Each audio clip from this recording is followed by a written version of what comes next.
नमस्कार, आप देख रहे हैं आज तक डिजिटल और मैं हूं आपके साथ अनूप आकाश वर्मा और मेरे साथ हैं क्राइम तक के एसोसिएट एडिटर चिराग गोटी। चिराग, बहुत बहुत स्वागत है आपका। और खबर तो पड़ोसी मुल्क पाकिस्तान से शुरू हुई, लेकिन अब वो हिंदुस्तान में है और हिंदुस्तान की खबर है। खबर ये है कि चिराग, एक महिला जो नेपाल के रास्ते हिंदुस्तान आती है, बताया ये जा रहा है कि पबजी गेम है जो उसके थ्रू नोएडा में रहने वाले एक शख्स से उसकी दोस्ती हुई, दोस्ती मोहब्बत में तब्दील हो गई और फिर वो अपने बच्चों को लेकर, तकरीबन 4 ये बच्चे बताए जा रहे हैं, उनको लेकर ये यहाँ आ गई और अब पुलिस की हिरासत में है। और क्या अपडेट है, क्या है पूरी कहानी? देखिए, महिला का नाम सीमा हैदर है। ये पाकिस्तान के कराची की रहने वाली है। इसकी शादी हुई करीबन 7-8 साल हो गए। गुलाम नाम के एक शख्स से इसकी शादी होती है और शुरुआत में तो सब ठीक चलता है, लेकिन बाद में डिफरेंसेस आने शुरू हो जाते हैं। फिर बीच में वो दुबई चला गया नौकरी के सिलसिले में। इस महिला के 4 बच्चे हैं और काफ़ी मारता पीटता भी था। जब वो आया वापस तो रिलेशन काफ़ी ख़राब हो गया एक टाइम के बाद।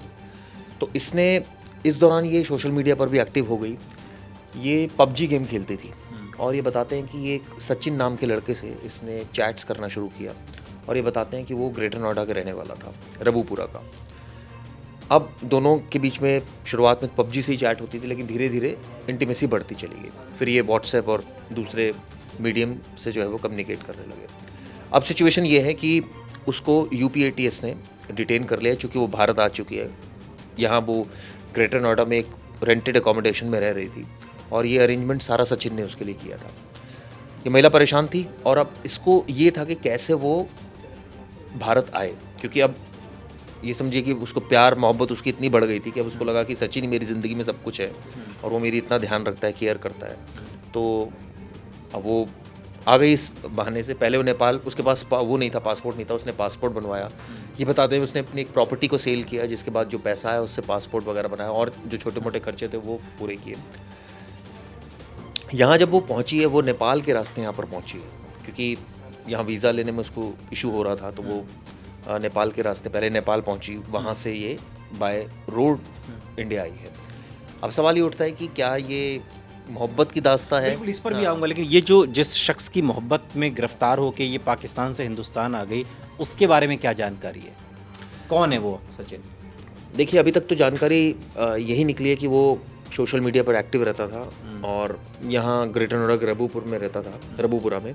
और यहाँ वो इससे महिला से टच में आया था और धीरे धीरे अब इसको लैला मजनू की प्रेम कहानी कहें या कुछ और, मजनू की प्रेम कहानी है या क्या है, इस पर तो हम आएंगे। लेकिन ये जो मोहब्बत की कहानी है, ये कहानी इतनी संदिग्ध क्यों नज़र आती है? हम इसे उस तरह से क्यों नहीं लेते? क्योंकि ये पहला किस्सा तो है नहीं। ऐसे ढेरों किस्से हैं जब यहाँ के नौजवान विदेशी बहुएं लेकर आए हैं। इसमें इतनी हाय तौबा क्यों? ये क्यों इतना रहस्यमय क्यों लग रहा है ये मामला? क्योंकि हमारे रिश्ते जो है वो पाकिस्तान से सबको पता है कि किस तरह के रिश्ते हैं। तो नेचुरली जब वहाँ से यहाँ कोई इस तरह की बात आती है तो एक शक की दृष्टि से देखा जाता है और इस केस में भी ऐसा ही देखा जा रहा है। अब ये इसके पीछे स्पाई है, यानी कि जासूस है महिला, या हनी ट्रैप के हमने कई मामले ऐसे देखे जो पास्ट में सामने आ चुके हैं। लेकिन शुरुआत में जो मामला जिस तरह से नज़र आ रहा है कि इसकी गुलाम से शादी होती है, वहाँ बच्चे होते हैं, उसके बाद इंटीमेसी इतनी ख़राब होती है कि वो उसको इतना विश्वास हो जाता है कि एक जो भारत में एक शख्स बैठा है जिसका नाम सचिन है, वो उसको कहीं ना कहीं उसके लिए बना है और वो उसकी केयर कर रहा है और वो इतने विश्वास के साथ यहाँ आ जाना, तो यही बातें सारी थोड़ा सा अटपटा लग रही है। लेकिन ये कहते हैं ये प्यार अब अंधा होता है, तो हाँ, इसमें ये भी बिल्कुल हो प्यार जाता है। अंधा होता है। इसके ढेरों ऐसे उदाहरण भी हैं। ये भी एक उदाहरण इनमें से हो सकता है। लेकिन अभी जो जांच है वो दूसरे एंगल से कितनी हो रही है? क्योंकि क्या ये सिर्फ मोहब्बत का मामला है? क्योंकि जैसा कि हम सभी जानते हैं, पड़ोसी मुल्क पाकिस्तान से हमारे रिश्ते बहुत अच्छे नहीं हैं। ये कोई जासूस तो नहीं है? मैं इस ओर आना चाहता हूँ।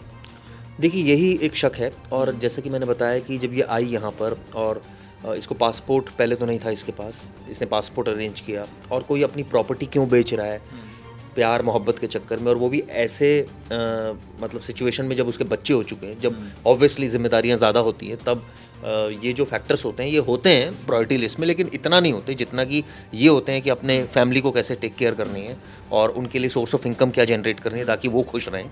और ऐसे में ये शख्स ने क्या लालच दिया उसको, ये कहा कि भाई शायद वो खर्चे उसके उठा लेगा या कुछ इस तरह की बात है। ये तो ऑब्वियसली जांच के बाद ही साफ होगी और यही वजह है कि यूपी एटीएस अब बहुत ही गहनता से जांच कर रही है इस पूरे मामले की। क्योंकि जब ये यहाँ पहुँची थी तो इसके पास कुछ डॉक्यूमेंट्स थे, तो ये दोनों शादी करना चाह रहे थे। तो यहाँ पर जब लॉयर से वो मिला तो लॉयर ने बात जब उससे पूछी कि वो कौन है तो उसने बताया कि वो ऐसे ऐसे उसका नाम सीमा है। जब उसके डॉक्यूमेंट्स देखे तो उसको शक हुआ और तब ये लोकल पुलिस तक बात पहुंची और उसके बाद ये सारी कवायद हुई, जिसके बाद ये अब जांच हो रही है पूरे मामले की। अगर ये चोरी छिपे रह रही होती तो शायद किसी को कुछ काफ़ी समय तक शक भी नहीं होता और ऐसे सैकड़ों एग्जाम्पल हमने देखे हैं कि रह रहे हैं लोग। बिल्कुल। तो क्योंकि कोई बॉदर नहीं करता किसी के बारे में इतना, लेकिन अब चूंकि ये मामला खुल गया है तो अब नेचुरली दोनों ही दृष्टि से देखा जा रहा है। इसको शक की दृष्टि से भी देखा जा रहा है, ये भी देखा जा रहा है कि हो सकता है कोई जेन्युइन प्यार मोहब्बत की पुलिस क्या कुछ अभी बता पा रही है? देखिए, पुलिस अभी खुलकर इस मामले पर इसलिए नहीं बोल रही क्योंकि एक तो 2 देशों का मामला हो गया अभी और ये जिस तरह से संबंध हमारे हैं पाकिस्तान से, तो नेचुरली जब तक कि कोई ठोस सबूत नहीं आ जाता इंडियन गवर्नमेंट इतनी आसानी और से अगर ये सिर्फ प्यार मोहब्बत का मामला है तो क्या चिराग महिला को बच्चों के समेत वापस पाकिस्तान भी भेजा जा सकता है? बिल्कुल निश्चित रूप से ये किया जा सकता है, लेकिन इस तरह से एंटर करना विदाउट वैलिड डॉक्यूमेंट के तो ये तो ऑफेंस है और इसके यहाँ केस भी चलाया जा सकता है और जो लीगल प्रोसीडिंग्स हैं वो भी हो सकती है। लेकिन अब यहाँ देखना ये होगा कि जो डॉक्यूमेंट उसने यहाँ के बनाए थे, कहीं ऐसा तो नहीं कि उसने यहाँ पर कुछ ऐसे डॉक्यूमेंट बनवा लिए हों।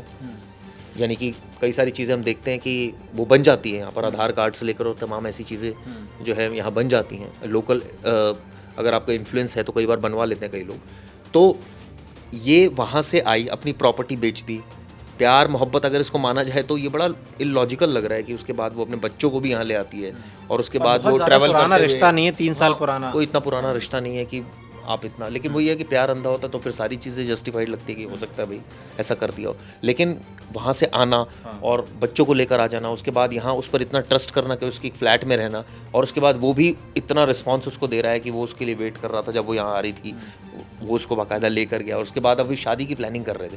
तो ये इसने लड़के ने भी पता चला है कि सचिन ने अपने घर में भी काफ़ी कुछ बता दिया था इसके हनी ट्रैप का मामला तो नहीं है ये कि यहाँ पर इस तरीके से आना और उसके बाद? देखिए, जैसे मैंने कहा अभी कहना मुश्किल है अनूप, क्योंकि ऑब्वियसली कई सारी चीज़ें अभी जांच के दायरे में है, लेकिन कई सारे अब जैसे मैंने बताया वो यहाँ पर आई, ये सिर्फ प्यार मोहब्बत का मामला है, हनी ट्रैप का, ये तो नेचुरली जांच के बाद साफ होगा। लेकिन गुलाम से जो उसके रिश्ते थे शुरुआत में, अब वो कैसे ख़राब हुए और क्या वाकई ख़राब हुए थे और इसी के आधार पर वो आई, तो ये सब जांच के बाद तस्वीर साफ हो पाएगी। लेकिन फिलवक्त जो खबर है वो खबर यही है कि महिला को हिरासत में पुलिस ने लिया है अपनी कस्टडी में, पूछताछ की जा रही है। ये मामला क्या सिर्फ प्यार मोहब्बत का है, मोहब्बत में एक महिला पाकिस्तान से हिंदुस्तान आ गई अपने बच्चों को लेकर, या फिर इसमें कुछ और भी है जिसकी पर्दादारी है?